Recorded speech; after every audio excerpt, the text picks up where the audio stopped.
So the first scramble is like this.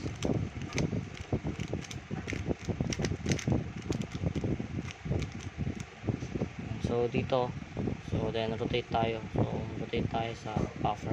So nung pagkatanggal ko pala ng cube core, ang una ko nakita is ito. So this should go here. So TD and RG and W. So dahil nag-end up tayo dito, so the piece di ba ito is solved to. So nandito siya, and ang last pair natin is dito. So ibig sabihin twist, dahil solved tong pieces na to, and nag-cycle na tayo sa piece na to dito and dito sa ano to, 1, 2, 3, basta 5 pieces na to. Nag-cycle na tayo sa 5 pieces na to, and nag-start tayo sa T, then nag-end up tayo sa W. So that means yung isang piece sa likod is twisted. So dahil ito hindi ito twisted kasi solved naman siya. So yung isang piece sa likod twisted siya. So tinignan ko agad siya ng twisted. So tama nga ako. Tapos yung edges naman is WH, VP, UN, then EM. So dun pa lang alam ko na tapos na yung cycle kasi medyo maraming piece naman yung solve. 1, 2, 3 pieces yung naman yung solve, and walang parity kasi sa corners pa lang malalaman agad natin kung may parity. So WH, then VP, then UN, then EM, PD,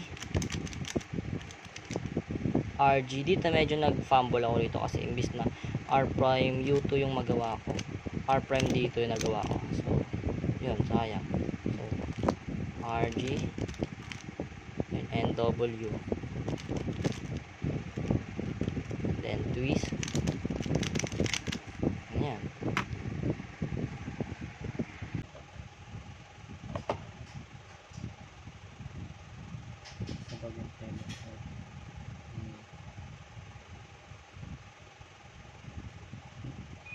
Tabga Joe.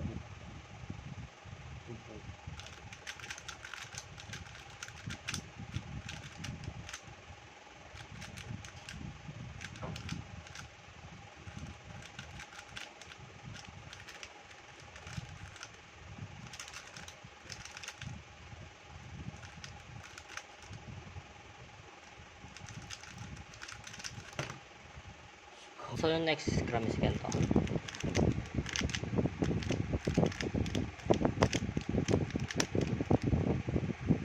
So let's start with BG, so TP, then YI. So dito pa lang, dahil nag-end up na tayo dito, nag-cycle na tayo sa 1, 2, 3, 4, 5, 7 corners. Nag-cycle tayo 7 corners, and dito tayo nag-end up dito. So ibig sabihin nyo is itong last piece, itong buffer natin is naka-twist, and ibig sabihin nyo may isa pang naka-twist na corner, which is this one. So nasa memo ko na yan. So let's move on sa edges. So TB, GA, JW, RK, and QD, then VD. So medyo mahaba yung edges natin, pero kinaya naman ng memo. So TB, GA, JW, then RK, QD,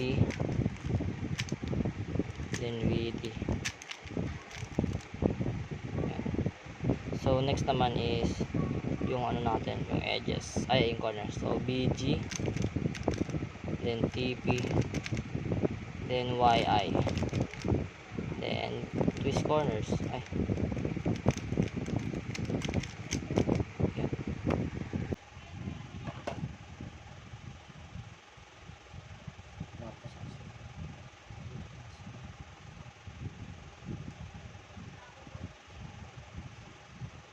Puro kasi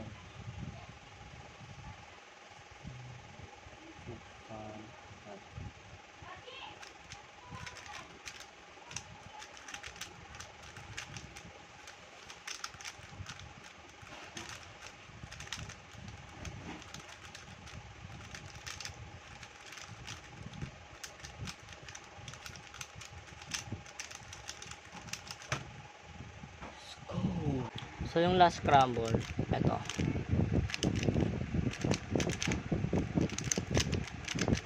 So, medyo interesting itong last scramble.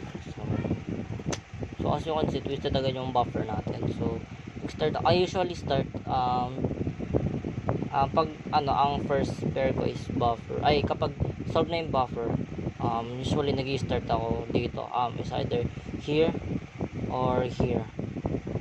Depende kung ano yung unang makikita. It's either itong tatlo or itong tatlo. Hindi ako nag-i-start dito, never. Kasi mahirap siyang tignan sa loob. And ito, makikita mo naman siya sa ganyang higit pa lang.